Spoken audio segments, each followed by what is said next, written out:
tell us something about what inspired you to get into philanthropy and maybe who inspired you? Had wonderful parents. They both came to this country when they were maybe 18 years old.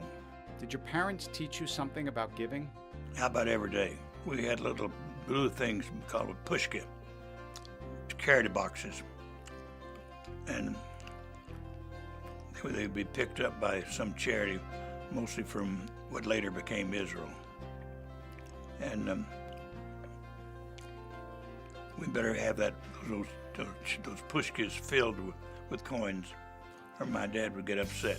I just always remember my father giving and talking about giving, and he had us going to Hebrew school in the 60s, and we were always putting the quarters in the JNF for the JFK forest, and I can't remember how many trees, saplings I had donated to being planted in the name of my grandmother. He came from a large family, 8 kids, and they did not have money. I never went beyond 2 years in college because the war started, World War II started. And Tennessee is known, where I was born, is known as a volunteer state. I wasn't that excited about volunteering, but my 3 brothers all volunteered and went to the Army, and I joined the Navy. What did you do when the war was over? Luckily, I came home with all my legs and arms, and my father had died. As a veteran, you had all kinds of preferences in college. While I didn't have an undergraduate degree, they accepted me at Harvard Business School. And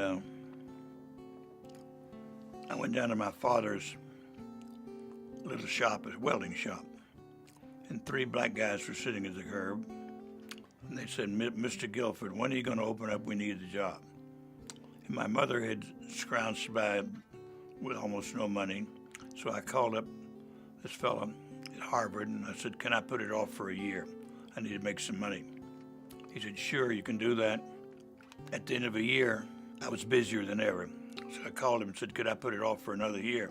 He laughed, said, "Sure." So at the end of the year, I was so busy traveling and deals that I made all over the world that I called the same fellow up and said, "Can I put it off for another year?" He laughed and he said, "Tell me your story." And I told him. He said, "You don't have to come up here. You go ahead and tend to your business down there. If you come up here, you can maybe give us a couple of lectures. And who knows, you might be rich enough to give us a contribution by then." For the young businessmen who are watching this, what's the secret? My mother pursued me with that same question. She said, "How did you do all this?" I gave her 2 or 3 words in Yiddish, which was "Ich weiß nicht," and she would laugh. And That means I don't know. I don't know, yeah. Or then damn if I know. He was always working, always as a little kid. Instead of selling newspapers, having a newspaper route, he sold magazines. So he was always entrepreneurial and enterprising, and since he's made enough money to be comfortable in his life, he works towards making other people's lives and other country lives better. My father's giving to Tel Aviv University hits several points for him, giving to Israel and giving to education. He just believes that education and Israel are the way of the future.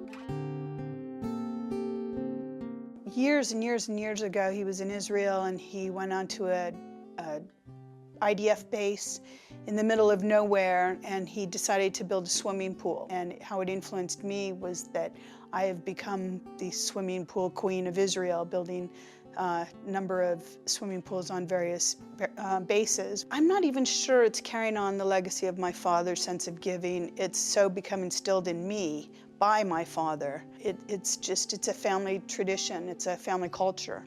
It's not really anyone's legacy at this point. It's everyone's legacy.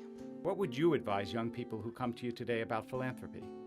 For anybody that's worse off than they are, you got to help them.